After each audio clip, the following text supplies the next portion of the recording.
Bom, e nós vamos ficar agora com a palestra da professora Ana Carla, a contribuição da pesquisa em fabricação para a medicina.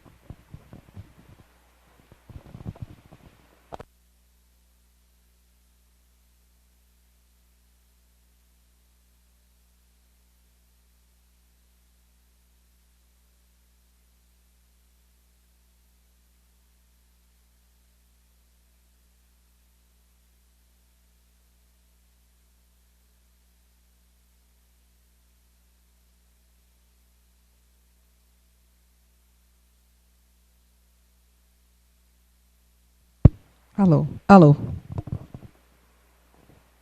Bom dia aos que estão lá no final, aos que estão aqui na frente. Vai ser um pouco dispersa a palavra, mas eu espero que todos, se não quiserem vir aqui para frente para ficar mais perto de mim, consigam acompanhar aí pelo microfone. Bom, eu trabalho num grupo de usinagem aqui da UFRJ, do processo de fabricação, e a área de usinagem ela é, em muitos lugares, estudada como uma área de serviço, uma área de tecnologia de serviço.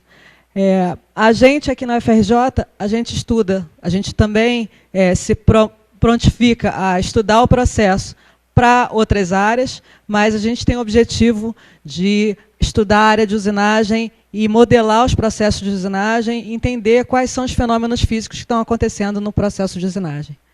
Então, eu preparei essa palestra hoje com algumas pesquisas, algumas linhas de pesquisa que fazem esse estudo para aplicações da medicina.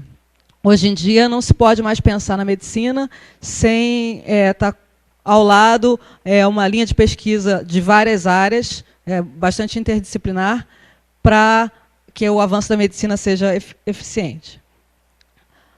Bom, eu sou pesquisadora aqui da COP e sou professora da Poli para engenharia mecânica.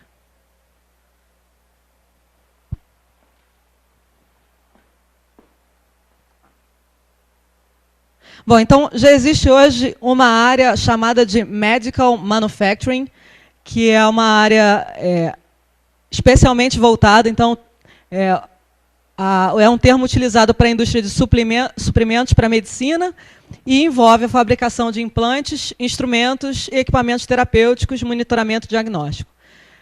Nós, especificamente, em relação à fabricação, estamos dedicados a prótese de quadril, de joelho, monitores cardíacos, implantes dentários, etc., que podem ser fabricados por processos de fabricação mecânica. Vou passar aqui. Bom, então, quais exemplos que a gente pode falar de elementos mecânicos implantados? Parafusos ortopédicos, endodônticos, ou seja, para fixação de dente, né, de endodontia. Parafuso de fixação de componentes. Então, se eu tenho uma prótese craniana, por exemplo, eu preciso fixar e eu posso fixar com pequenos parafusos de fixação. Placas para... Obrigada. Placas para ossos, para próteses. E implantes funcionais, ou seja, partes inteiras do nosso corpo podem ser substituídas por implantes, elementos mecânicos de implante. E os stents, que são elementos cardiovasculares que podem ser implantados dentro da nossa corrente sanguínea para desobstruir a passagem do sangue. Bom, de acordo com a Resolução Médica de 2006, são chamados de implantes aqueles elementos que são colocados dentro do organismo humano e que permanecem por longo prazo. Não são considerados aqueles que são elementos que ajudam em cirurgias, por exemplo. Então, eu preciso projetar e fabricar elementos que têm que permanecer inertes no corpo durante alguns anos, ou toda a vida.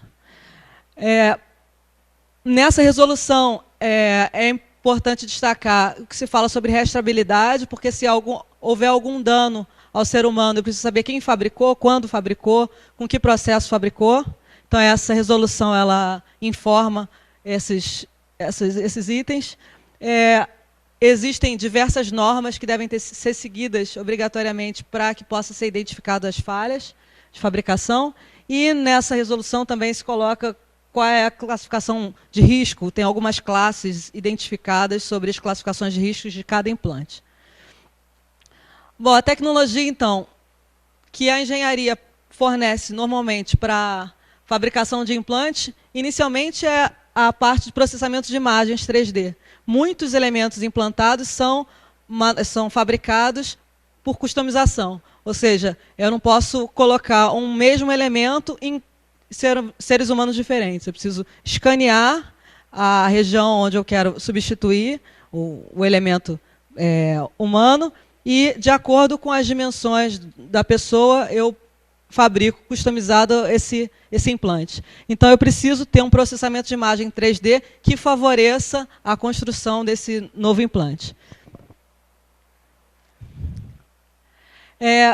Uma outra tecnologia também que é envolvida e que tem sido pesquisada são materiais especiais, materiais novos, que a gente vai ver alguns exemplos durante a palestra, e recobrimentos para esses elementos mecânicos, para evitar algumas mudanças químicas, algumas combinações químicas durante o processo.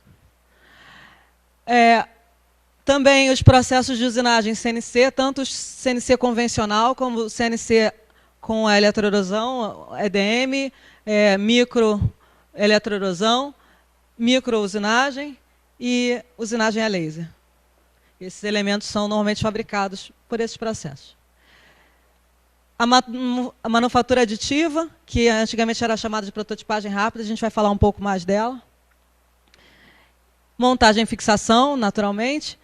E a inspeção com precisão dimensional. Preciso inspecionar para, antes de abrir o paciente, ter certeza que aquele implante vai ser bem adaptado geometricamente ao ser humano. Bom, acho que todos já sabem o que é um processo de fabricação, todo mundo está familiarizado. E processo de fabricação, para a nossa visão de engenharia, eu tenho o material inicial, preciso saber o que fazer com esse elemento para que ele tome uma forma ou uma característica, uma propriedade mecânica de um produto final.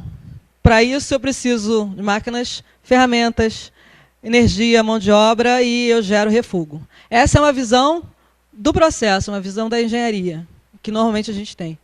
Mas existe uma outra visão, também bastante natural, mas difícil, normalmente as pessoas não observam, é que você agrega valor ao produto com o processo de fabricação. Ou seja, o processo de fabricação é aquele processo que você tem o material inicial, você agrega valor e você pode vendê-lo ou fornecê-lo por um valor agregado mais alto. E, na medicina, esse valor agregado é muito alto, porque o custo... vou falar isso depois.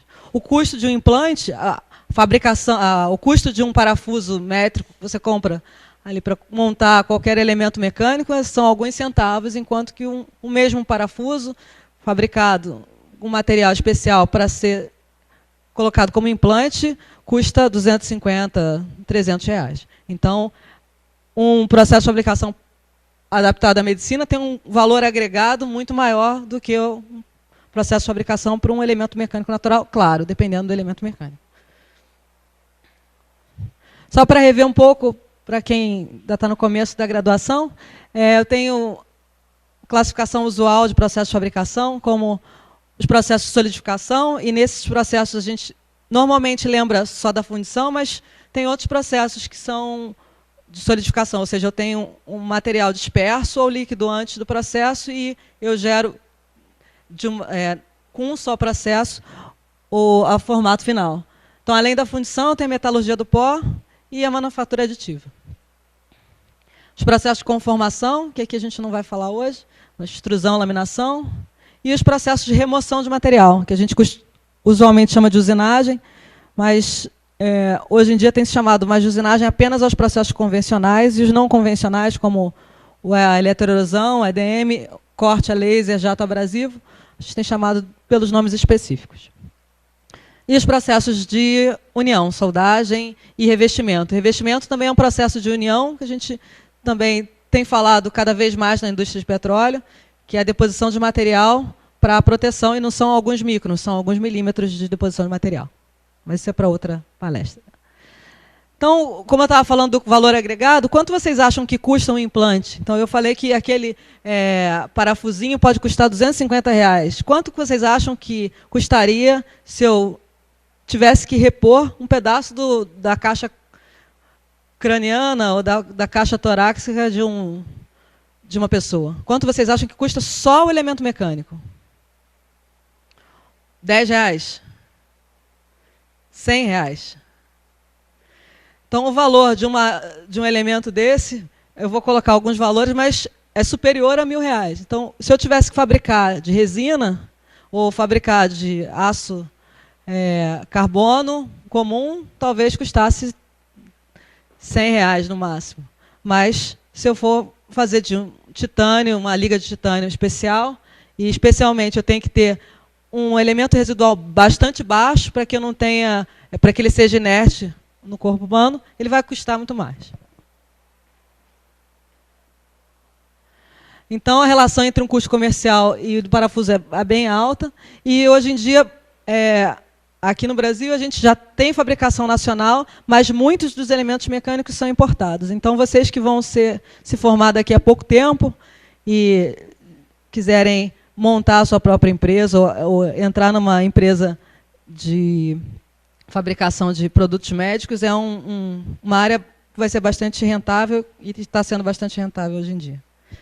Então, o implante dentário, que é essa parte, esse dentinho do meio que está ali, para ele poder ser funcional, ele precisa estar bem aderido à estrutura óssea do paciente e precisa estar conectado, bem aderido à coroa que está em cima. Então, esse parafuso de baixo, ele tem que ter uma compatibilidade química com o osso, ele tem que ter adesão ao osso e, principalmente, ele tem que ter as propriedades mecânicas não tão diferentes do osso, porque se ele tiver uma rigidez muito maior, ou uma resistência mecânica muito maior, ele pode forçar a região exterior ao osso e começar a necrosar essa área. Então, o que tem se estudado é ter substituído esse material que hoje em dia tem sido de algumas ligas de titânio com um valor um pouco maior do modo de elasticidade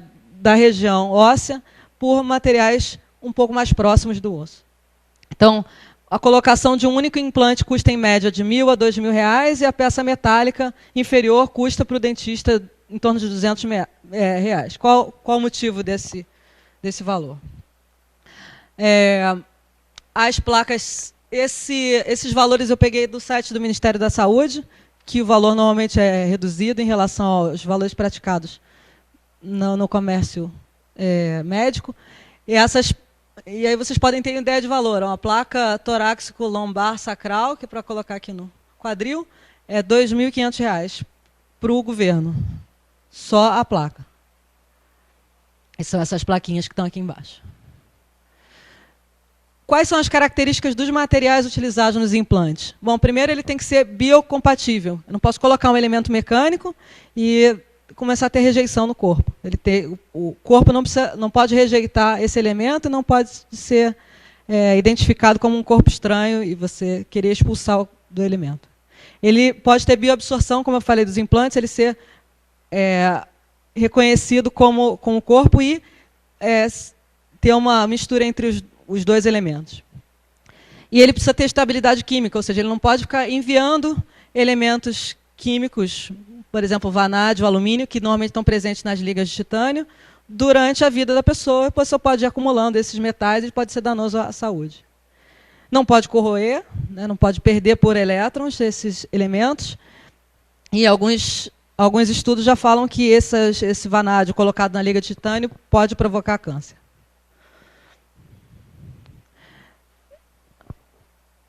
Então, dentro dessa linha de biocompatibilidade, a gente tem alguns outros nomes que são chamados de bioinertes, biotolerados, ou seja, o ácido inoxidável ele é tolerado, mas ele depois de um tempo pode ser rejeitado pelo corpo humano. Bioativos, existem elementos que você quer que reajam, mas não estão muito na nossa área, como a hidroxapatita. E são os reabsorvíveis, que podem ser eliminados e substituídos pelo corpo humano.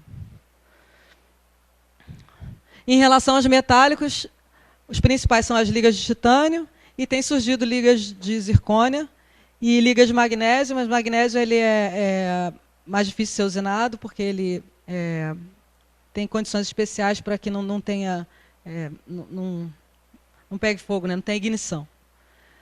E alguns biopolímeros com partículas cerâmicas. Então, aqui eu coloquei algumas informações mecânicas sobre os materiais. Não sei se dá para ver, ficou pequenininho. Mas o aço inox, por exemplo, tem um módulo de elasticidade de 190, o titânio 110, a liga comum titânio, alumínio e vanádio 116, e o osso cortical tem 15, 30 megapascal. Então, essa diferença, em alguns casos, pode ser bastante problemática para o paciente. Bom, aí tem algumas características da alumina, da cerâmica, etc. Todos esses materiais são utilizados. Bom, então, o que a pesquisa pode contribuir em fabricação mecânica? Primeiro, estudar a usinagem de novos materiais. Quando você usina um material diferente como esse, como essas ligas de titânio, qual a melhor ferramenta para ser utilizada? Quais são as melhores velocidades para serem utilizadas? Quais são os impactos no material quando eu usino com determinada ferramenta? Então, eu tenho que estudar as dificuldades, os problemas de usinagem desse material. Então, ali é a substituição de um osso do ombro por um implante de liga de magnésio. Qual o desgaste dessas ferramentas? Normalmente, essas ferramentas elas têm uma afinidade química grande com os materiais que eu estou usinando. Então, se eu deixar alguma partícula da ferramenta no material, ele pode não passar no teste, não passar na norma para ser implantado. E a otimização das condições de corte, ou seja, uma avaliação experimental das condições de corte.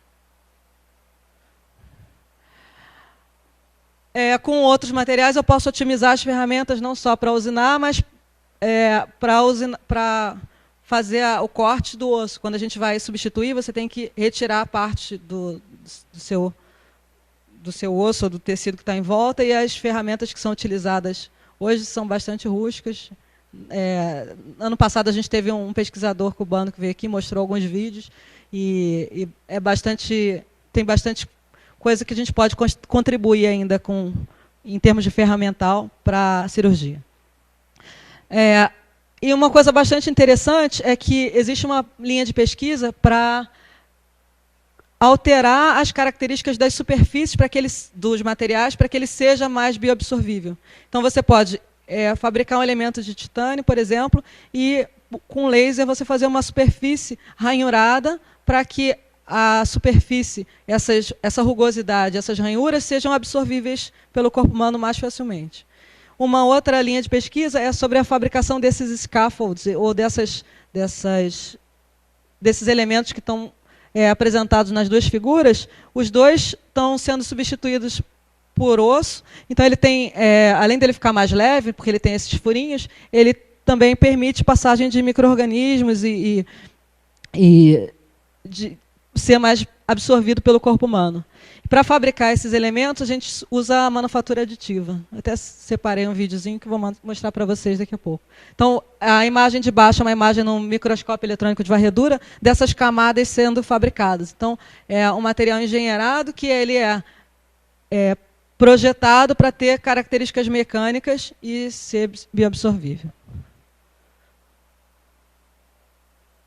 Vou mostrar logo.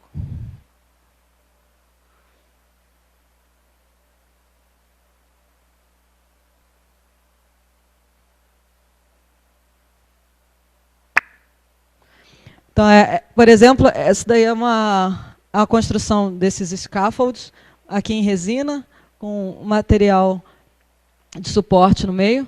Então, um amarelinho vai ser o que vai ficar remanescente e o verdinho o que vai ser retirado. Então, tudo que está o verdinho, depois ele vai sair do elemento e ficar com aquele vazio. Então, esse daí é feito por impressão com resina e manufatura aditiva.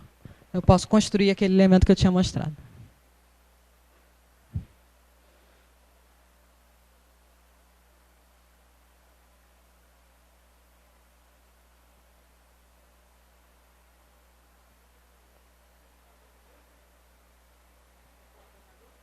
Obrigada.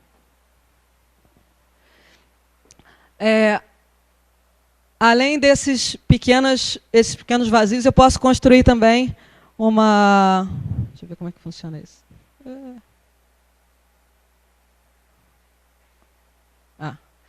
Aqui é a substituição de uma mandíbula. Então, eu tenho, para fabricar essa peça, eu uso manufatura aditiva metálica para fazer esses vazios aqui, fazer o material ser mais leve. Você não precisa, pode ter uma mandíbula muito pesada.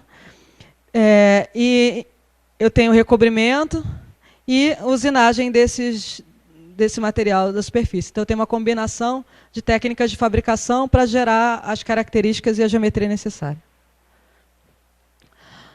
Bom, o que a gente pode ajudar nessa? Não é só... a tecnologia ela não é só produzida com testes e experimentação. O que a gente pode ajudar conhecendo o processo de fabricação para que ele seja melhor produzido? Então, a gente é de uma linha de pesquisa que modela, prevê as características mecânicas, tensões residuais e forças envolvidas nesse processo. E por que porque é importante modelar esse processo? Bom, primeiro, permite otimizar os processos de maneira rápida e realista. Se você conhece, você pode prever quais são os parâmetros envolvidos. Então, naturalmente, auxilia na previsão de resultados de forma realista. Possibilita a aquisição de novos conhecimentos das etapas do processo e permite o controle do processo.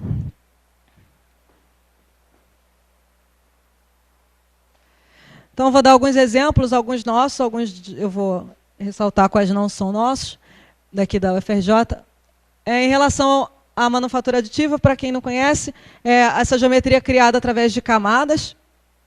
Então, o material, a geometria projetada da peça, ela é dividida em fatias, em camadas, e cada camada é fabricada de uma vez.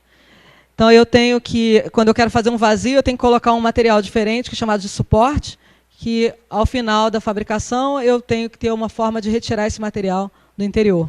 Ele pode ser um material, por exemplo, com um ponto mais baixo, e ele ser retirado quando eu aumento a temperatura.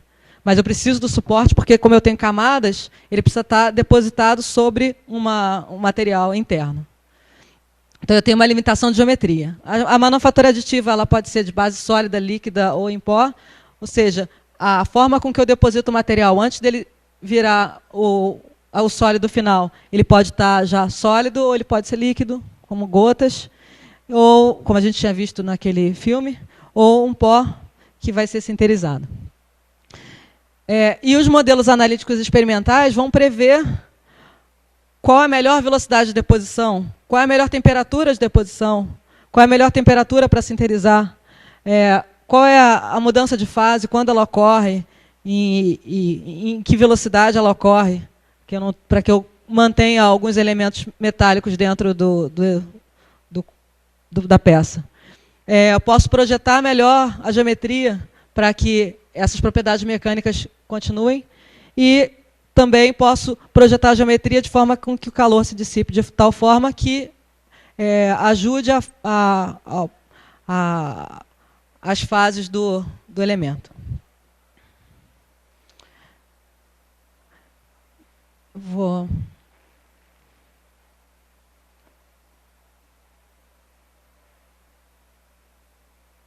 Então, esse aqui é um exemplo de manufatura aditiva com pó. Então, ele é depositado. Deixa eu voltar um pouquinho. Está muito rápido.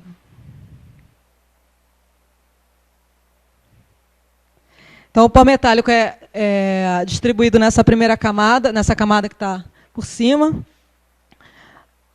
Ele é ativado termicamente com aqueles raios. Depois, o laser faz a sinterização e une as partículas de pó metálico para que ele se transforme no produto final. O que não foi atingido pelo laser não vai ser sinterizado, então, no final, ele vai ser recolhido e vai ficar só a parte onde foi atacada pelo laser. É dessa forma que constrói aquela mandíbula inferior que eu mostrei para vocês. Então, camada a camada, você vai fabricando, ele vai descendo o material e fabricando uma nova camada, até que no final eu tenho o produto montado com todas essas camadinhas.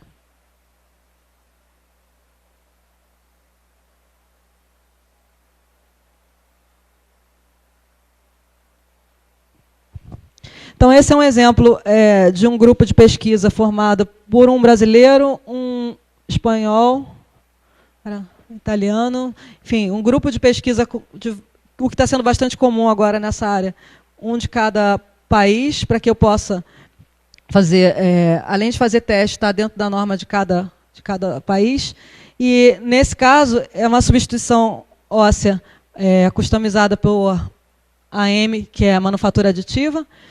Então, eu tenho que fazer primeiro um pré-operatório, escanear o crânio do paciente, transformar isso para uma linguagem de CAD/CAM, para fazer o planejamento da fabricação. Faço um protótipo em resina, em seguida faço a fabricação em titânio, com metalurgia do pó e a manufatura aditiva, faço cirurgia e coloco o implante no paciente. Então, o biomodelo é gerado com perfis a cada camada e fabrico o implante, nesse caso, o biomaterial foi uma liga de titânio, mas também é comum estar sendo substituído pelo titânio puro, comercialmente puro, esse TICP, porque não tem os elementos metálicos de alumínio e vanádio que tem sido estudado como causador de câncer, por exemplo. Um outro exemplo é que eu posso usar o CAD/CAM para projetar qual seria o melhor ângulo e a melhor posição de implantes dentários, por exemplo. Então, eu faço um molde do paciente, também é customizado, projeto qual vai ser a melhor posição e o melhor ângulo de cada um dos implantes, e faço aquela terceira imagem que vai ser colocada no paciente para que o cirurgião saiba a posição e o ângulo que deve ser colocado. Então, aquele implante que está lá na esquerda, ele tem aqui a fixação superior nessas cavidades hexagonais e ele é fixado aqui embaixo. Então, o dentista fica mais fácil para ele, porque ele usa esse molde, faz a cirurgia da colocação desses implantes, né? Ele fura a mandíbula inferior e coloca o implante.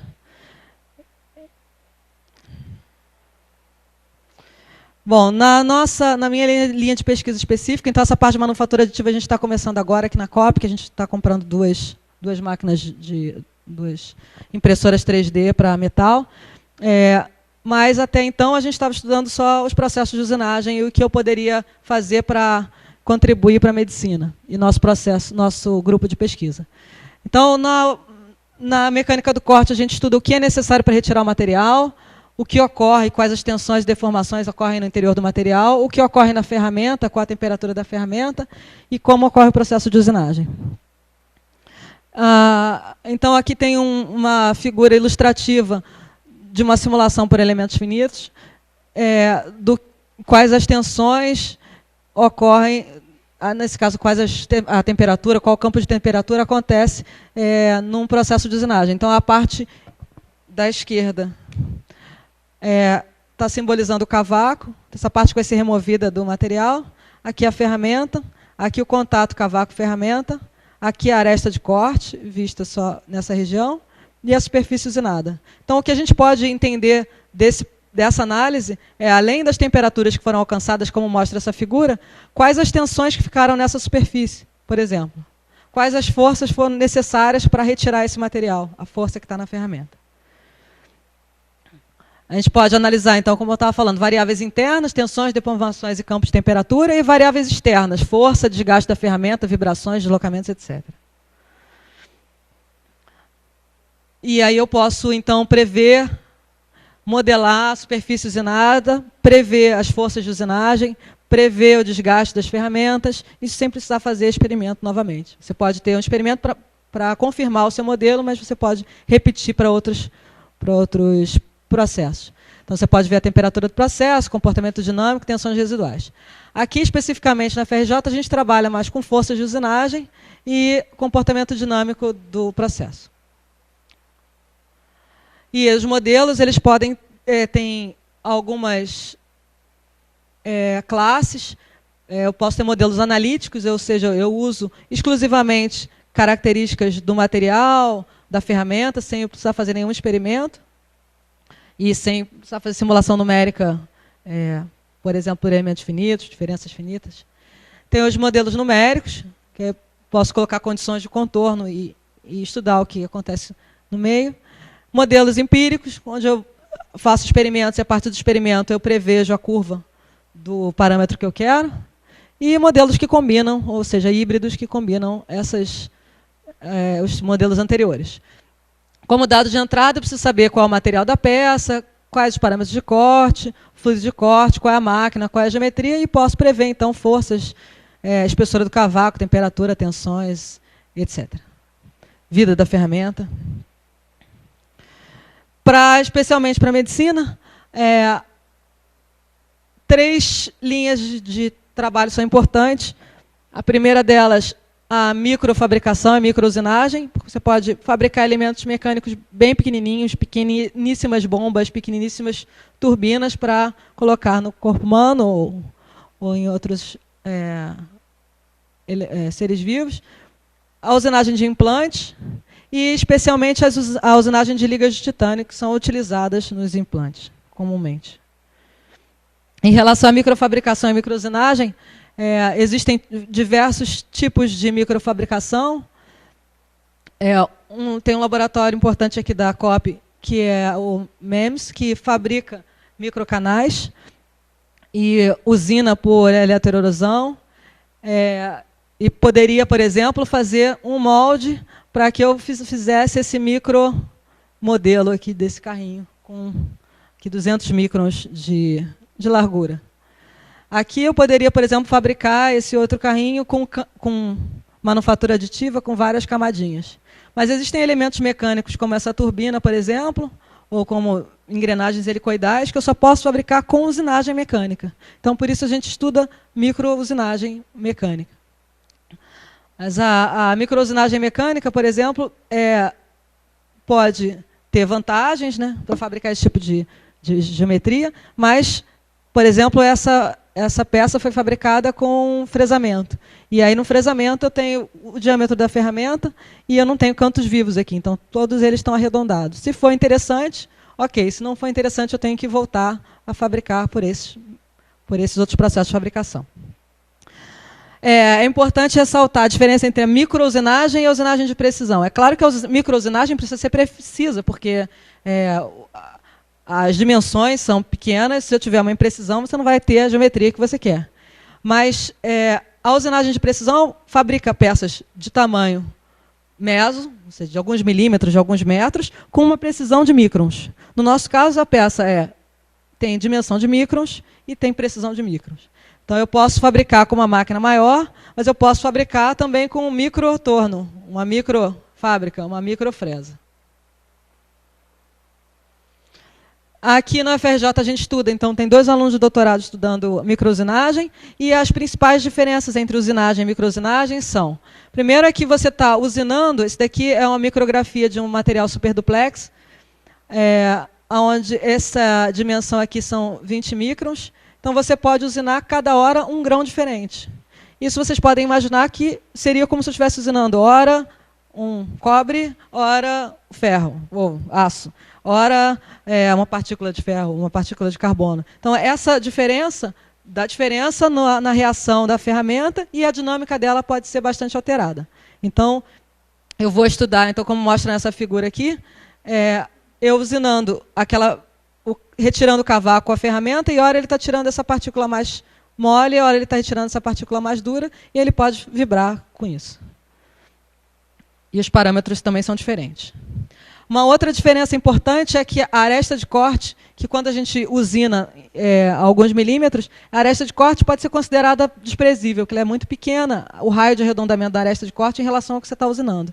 No caso da microusinagem, ela é da ordem do que você está usinando. Você não consegue usinar essa aresta com um raio menor, por exemplo, que 1, 2 microns. E você está retirando 1, 2 microns. Então, a forma com que o cavaco se forma é diferente também.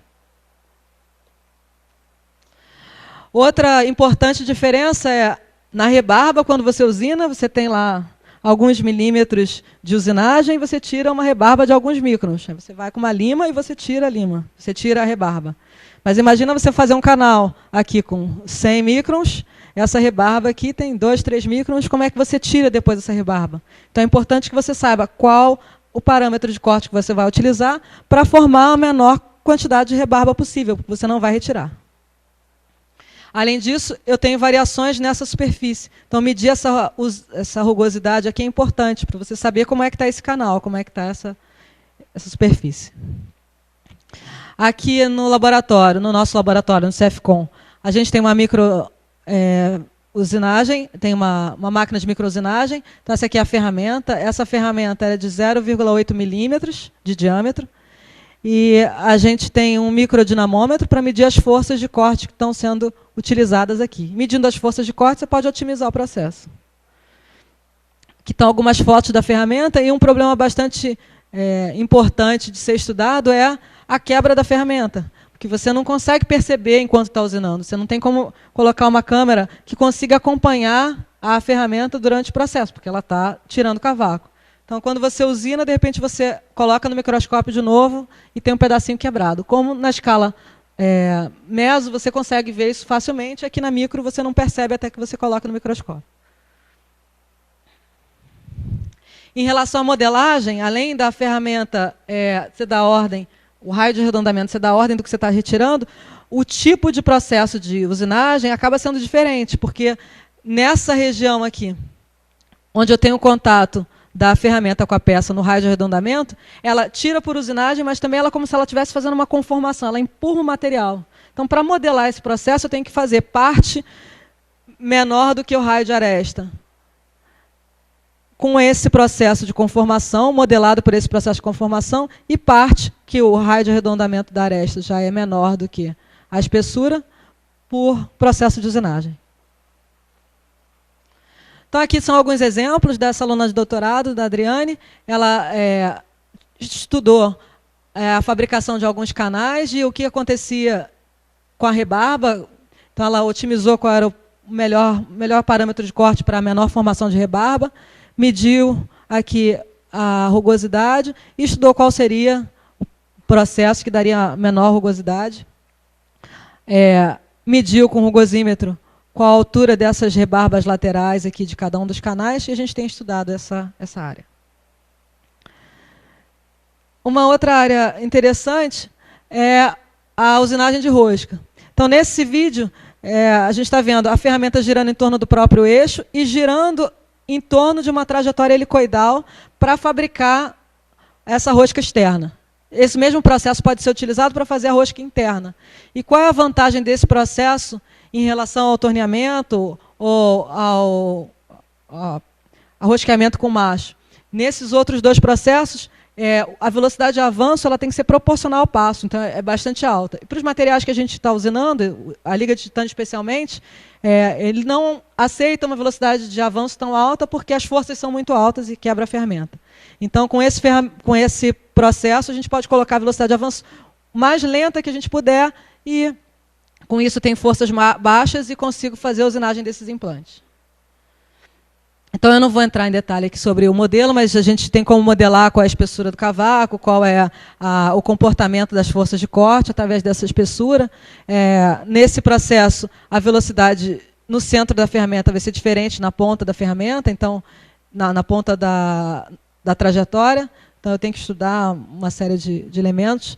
E, com isso, eu consigo, discretizando a ferramenta, calcular as forças de corte que são utilizadas nesse processo. Bom, aqui eu já orientei alguns projetos e iniciação científica com alguns alunos na fabricação de outros elementos mecânicos com rosca, visando começar a fortalecer a linha de pesquisa de implantes metálicos. Então, a gente começou fazendo a usinagem em osso bovino para ver quais eram as características, quais eram as forças, para a gente comparar com os outros materiais. Usinamos, com a colaboração do IMA, um material de hidroxapatita com resina, a gente com dopagens diferentes, 5, 10, 15, 20%, para ver como é que era a usinagem desses materiais. A aluna Milena começou uma revisão bibliográfica sobre ligas de magnésio, implantes. Agora mudou de área, mas a gente quer continuar com essa linha de pesquisa. E a aluna Lucy está usinando nitinol, que são ligas de níquel-titânio com memória de forma. Aqui eu vou passar rápido, mas foi a usinagem, a gente mediu as forças bem baixas da usinagem desse osso bovino. E era engraçado que quando a gente começava a aumentar a velocidade de corte, o osso não suporta, eu teria que ter um fluido de corte, a gente não queria usar fluido de corte a não ser água, porque se eu quisesse fazer um implante eu não poderia contaminar com nada que não fosse absorvível pelo corpo. Então, quando a velocidade de corte ficava um pouco mais alta, começava a ter um cheiro ruim de estar necrosando, tá queimando o osso, né? Nesse caso, não é necrosar. Aqui os resultados para a hidroxapatita, com valores um pouco mais altos. E eu vou passar um pouco rápido sobre a usinagem do titânio alumínio vanádio. Então, esse foi um projeto que eu fiz com um grupo de pesquisa na França, que a gente usinou uns 100 furos nesse bloco de titânio alumínio vanádio, com o objetivo de ver qual é a melhor geometria de corte para utilizar esse material. Então, a gente encomendou para o fabricante de ferramenta 3 diferentes ângulos de hélice da ferramenta, diferentes geometrias da aresta de corte, e estudamos qual seria a melhor. Então, aqui a gente estudou esses ângulos, pedimos para ele fabricar e otimizamos qual seria a melhor geometria, que dá a menor força, etc. Podemos avaliar a qualidade das roscas, qualidade do produto final. Então, a gente viu que na face, no flanco, eu tinha uma qualidade bastante diferente. E esse ano, uma aluna de projeto final realizou a usinagem em titânio comercialmente puro, que é o que é mais interessante para a fabricação de implante. O problema do titânio puro é que a tensão tem a resistência mecânica muito maior do que com elementos de alumínio e vanádio, porque esses elementos mecânicos fazem com que impeça a deformação plástica, impeça o escorregamento dos planos e faça com que ele seja mais rígido. Então, quando você tira esses elementos mecânicos, você deixa o material com uma rigidez, com uma resistência mecânica menor. Então, tem um grupo de pesquisa aqui na metalurgia que produz esse titânio comercialmente puro e aumenta a resistência mecânica refinando os grãos. Então, quando você refina o grão, você aumenta o contorno de grão e você melhora a resistência mecânica do material. Então, ela usinou amostras de titânio comercialmente puro e titânio processado por ECAP, que com um grão bem mais fino. E a gente teve a infeliz surpresa das forças de usinagem serem muito próximas. Se esperava que as forças fossem maiores, né, porque tem uma resistência mecânica maior, e a gente estava estudando qual seria a melhor forma de cortar o material, etc.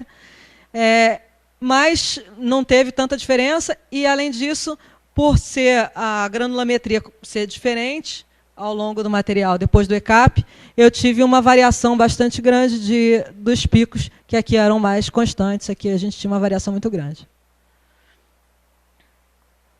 Em relação à fabricação de roscas de níquel-titânio, a gente apresenta esses resultados. A gente ainda teve bastante problema na usinagem, porque quando a gente fazia o processo, as forças ainda eram muito altas, isso fazia com que tinha uma deflexão desse parafuso, e aí aqui no começo as cristas eram mais altas do que no final, então esse parafuso não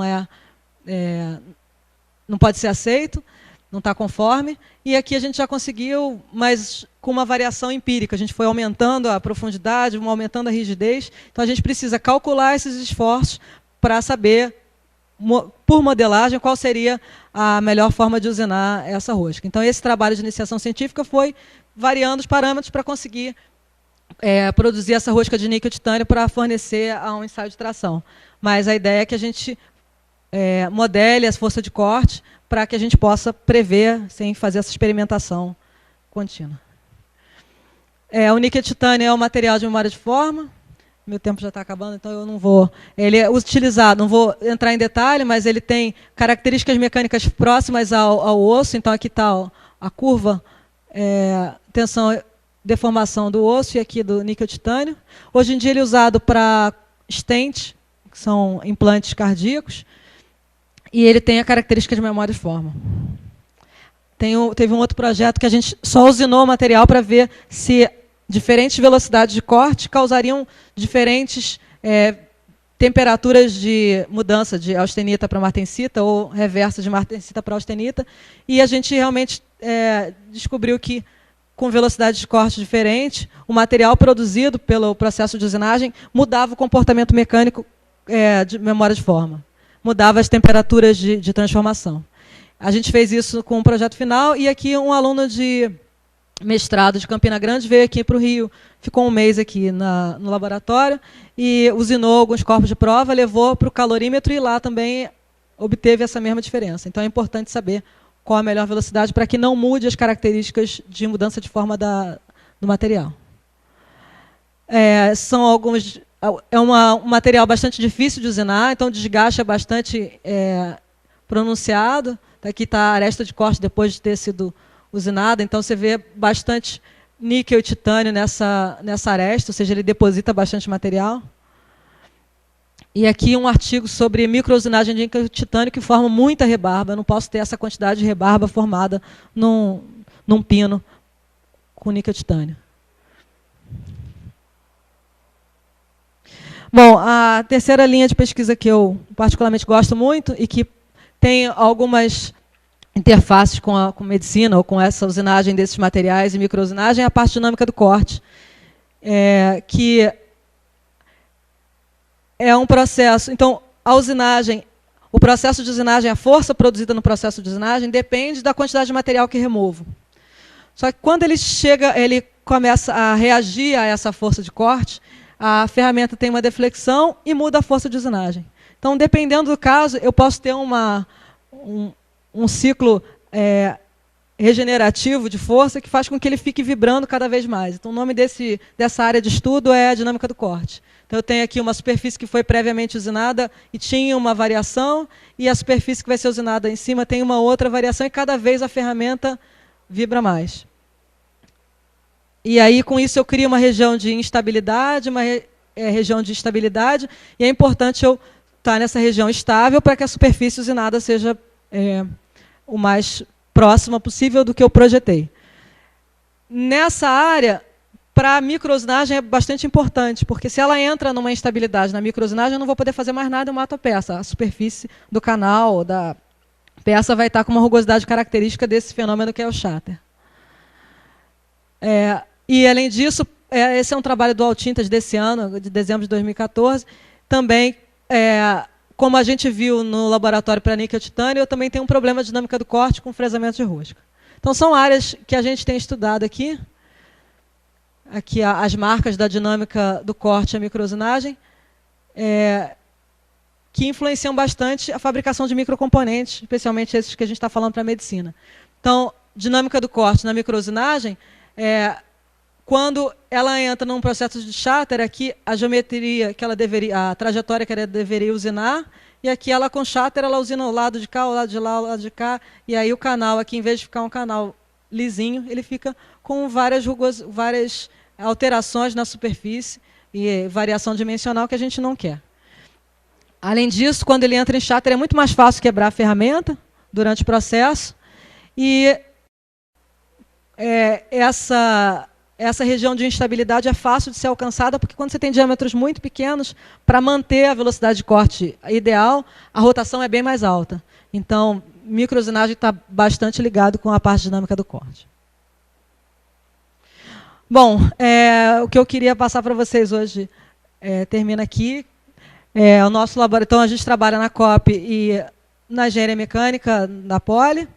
Nosso laboratório de pesquisa em usinagem e agora também manufatura aditiva o CEFCOM, aqui no bloco I da COP. A gente está aberto à visita, se vocês quiserem visitar.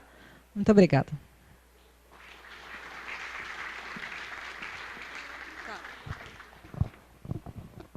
Pessoal, quem tiver alguma pergunta, pode levantar o braço, por favor.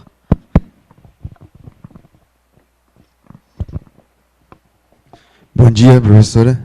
Bom dia. Eu faço um projeto de iniciação tecnológica nessa área pela UFSCar.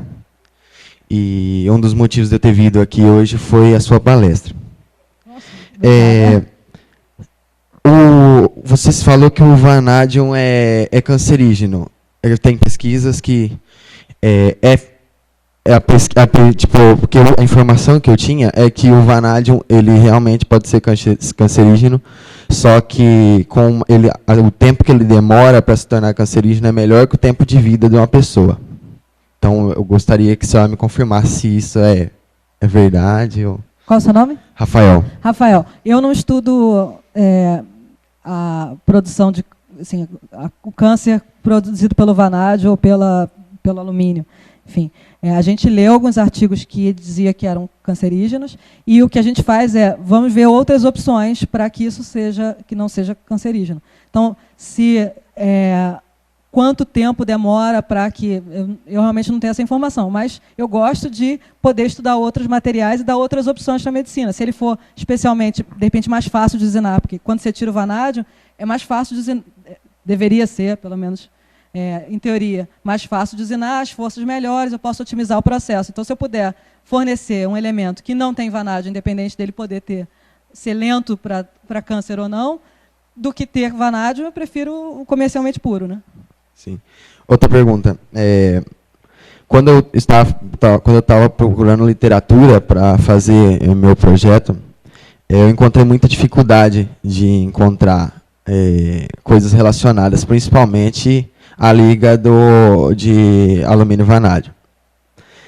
De fato, essa literatura falta mesmo, ou eu que não pesquisei nas fontes certas? São poucos artigos ainda que tem no alumínio vanádio. Aqui no Brasil, tem um pesquisador em São Paulo, se não me engano, na USP, que trabalha com o titânio e alumínio vanádio. É muito caro, a liga para comprar é muito caro. Então, esse bloco foi comprado pela universidade na França e era mais barato, eu ia até a França e passar um mês trabalhando com eles lá. Então, eles me contrataram, me chamaram para ficar um mês fazendo a usinagem desse alumínio. Então, realmente são poucos os estudos que tem nessa área. Mais uma, a última. A minha pesquisa é na linha de encontrar a força específica de corte da liga que eu estou estudando. Eu gostaria de saber qual a influência dessa força específica do material na usinagem e no acabamento. Deixa eu te mostrar.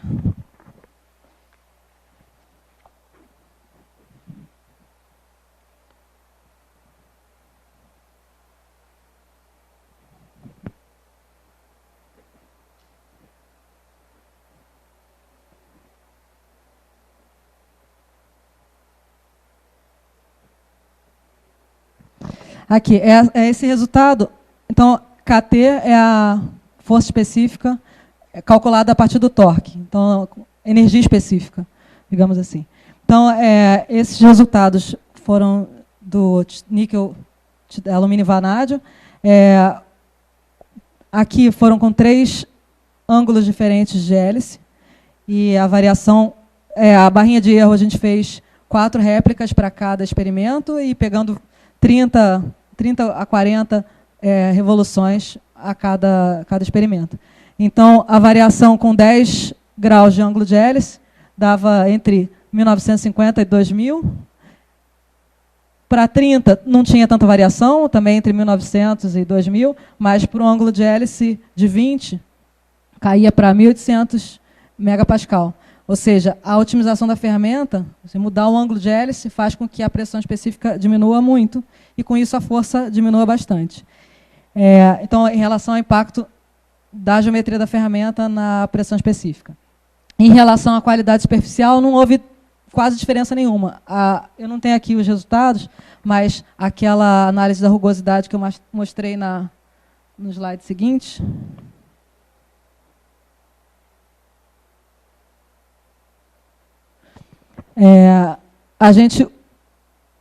depois da gente fabricar, então, essa peça do lado de cá é a peça que a gente fez diversos furos do titânio. A gente cortou com eletroerosão os canais para poder medir a rugosidade da rosca e ver no MEV qual a característica da superfície. E todos que a gente fez, a variação dimensional era bastante próxima. Então, não teve, com a variação dos ângulos e com a variação da velocidade do avanço, não teve tanta variação dimensional.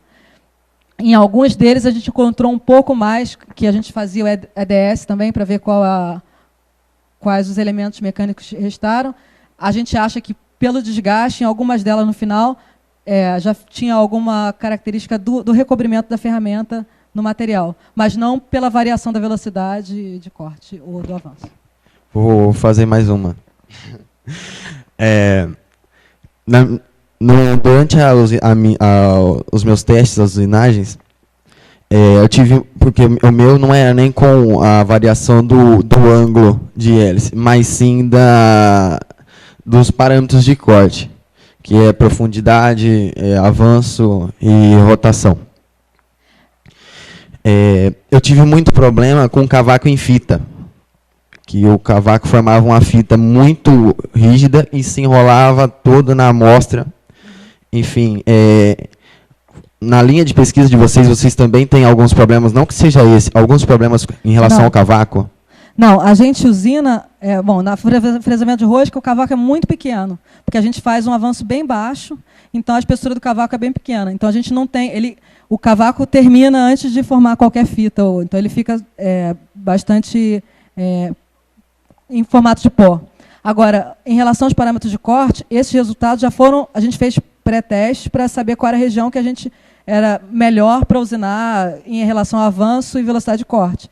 Nos primeiros resultados, os valores recomendados pelo fabricante eram muito ruins, porque eles eram tão baixos que a espessura do cavaco era da ordem do raio de aresta, que era quase uma microusinagem em relação à espessura do cavaco. Então, a gente aumentou quase 10 vezes o avanço, e mesmo assim com uma força suportada pela ferramenta, sem vibrar, para então trabalhar. Então, primeiro a gente fez pré-teste para poder ver qual era o parâmetro de corte adequado, e depois a gente estudou a otimização da ferramenta. Então, a gente não teve formação de cavaco e fita, mas aquele artigo de implante de níquel-titânio mostra que o titânio faz essa cadeia, essa formação do cavaco em fita. Mas para fresamento de rosca não tem. Certo. Obrigado.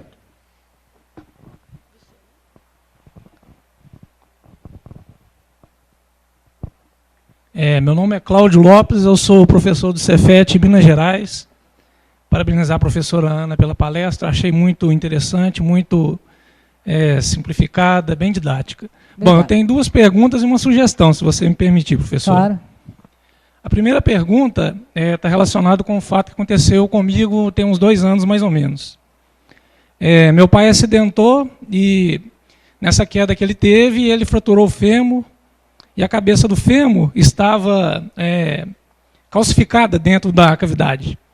Então, como você disse no começo da sua palestra, as ferramentas para poder preparar a superfície para colocar uma prótese são muito arcaicas. É uma furadeira manual, é um martelo, é um martelete, são ferramentas arcaicas. Então, minha primeira pergunta está nesse sentido. Se vocês pesquisam aqui na UFRJ, a aplicação da robótica para a preparação dessas superfícies. Não, infelizmente a gente não, mas a gente pode trabalhar junto, se você quiser. É um tema bastante interessante. Quando ele mostrou um vídeo de uma operação, uma cirurgia assim, era realmente o cara puxando uma parte, furando a outra, assim, com uma serra-copo para tirar um pedaço, assim, é bastante rústico. Se a gente pudesse contribuir com a pesquisa dessas ferramentas diferentes, com geometrias diferentes, melhores, para cortar o osso, e com robótica, realmente seria bastante interessante. A gente pode colaborar sem problema. Uma vez que o paciente já está imobilizado, né, é fácil a gente fazer um preset de ferramentas, se você me entende, né? Uhum. É fácil. A segunda pergunta, se você tem alguma ideia de como a gente pode medir as tensões residuais nas próteses prontas, depois da usinagem. Por raio-x. Então, a prótese, se for de metálica, a gente tem como fazer... A gente tem uma pesquisadora aqui na UF, a professora Maria Sindra, que ela tem uma linha de pesquisa específica para medir tensão residual com emissão de raio-x. Então, ela sabe qual é a distância entre planos antes do processo de usinagem, que seria a natural do processo, e ela mede essa distância com raio-x, com difração de raio-x, depois da usinagem. Então, com essa diferença, ela consegue ver qual é a retenção residual. Ok, e a sugestão, se você me permite, a microusinagem realmente é uma usinagem difícil a gente fazer, porque às vezes o diâmetro da ferramenta, o simples fato de a gente manusear a ferramenta, a gente já quebra ela, é muito pequeno. Quando você falou na sua palestra que a ferramenta quebra e não é possível colocar uma câmera, e não é possível mensurar, né? A gente tem que parar, tirar a ferramenta, fazer um preset. Então tem essa perda de tempo, esse tempo passivo, né? Então a sugestão seria você utilizar, por exemplo, variação da corrente. A gente sabe que a formação do cavaco é cíclica. Se for o caso do fresamento, por exemplo, o corte é por cisalhamento, e um indicador que a ferramenta está gasta é a variação da corrente. Ou seja, quando a ferramenta está cortando, ela vai gastar determinada energia para executar o cisalhamento e vai consumir determinado valor de corrente. Uma vez que a ferramenta entra com a aresta de corte degradada, né, o desgaste ou avaria, a gente não sabe porque é micro, através da mensuração do valor da corrente, você tem um bom indicativo para saber se a ferramenta está em estado de degradação. Então seria assim, um trabalho também relacionado com a parte de robótica e também com a parte de eletrônica. Inclusive foi até assunto da tese. Depois, se você quiser que a gente converse em off, eu tenho interesse. Tá bom, é bastante interessante. A gente tentou fazer com a força de corte, mas o problema é que é tão pequeno que qualquer variação no ambiente poderia ser maior do que a quebra da pontinha da ferramenta. Então, assim, tem que ser bastante sensível a essa quebra, a essa variação do desgaste, né? Então, a gente tem que ter um trabalho também de eletrônica para conseguir isolar toda variação eletrônica e elétrica estática do processo. Até para a força, o amplificador que a gente tem não está sendo suficiente para amplificar, porque muitas vezes o ruído, a relação sinal-ruído é muito baixa. Então a gente tem problema com isso, sim. Obrigada. Bom dia, professora. Eu queria saber que você estava falando que você tenta reduzir a força de corte. Isso. E normalmente você mexe na velocidade de corte. Não. Você tenta reduzir a velocidade de corte para tentar diminuir a força. Não, a gente reduz, porque a força de corte é pressão específica vezes a área. Uhum. Então, quando você varia a velocidade de corte, você varia um pouco a pressão específica. Mas não necessariamente você diminui a velocidade de corte, você diminui a pressão específica. Você pode aumentar a pressão específica. Então, quando você quer baixar a força de corte, você normalmente mexe na área de corte. Mas eu queria saber se tem esse problema na microusinagem, no geral, de formação de gume postiço. Tem. Na verdade, o que acontece é que quando você diminui a espessura do cavaco, a pressão específica aumenta muito.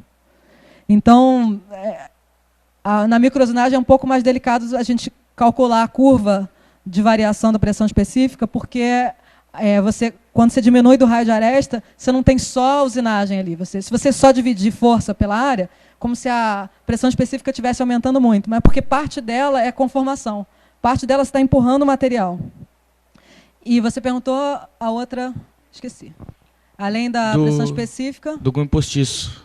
Do gume postiço. A gente não consegue observar ainda, porque para a formação do gume postiço, primeiro que são velocidades mais baixas, e a gente não costuma alcançar essas velocidades mais baixas, a rotação é bem alta, e com isso, normalmente, mesmo o diâmetro sendo pequeno, a velocidade é adequada, mas para a gente conseguir medir o gume postiço, aí a gente não teve essa ocorrência ainda. A gente teria que olhar no MEV e ver que é o microguminho postiço, né? Obrigada pela pergunta. Obrigado. Pessoal, se alguém tiver mais alguma pergunta, eu vou pedir para fazer pessoalmente para a professora Ana, porque a gente já está um pouquinho atrasado na nossa programação. A gente agradece muito a sua participação, foi ótima a palestra. Obrigada.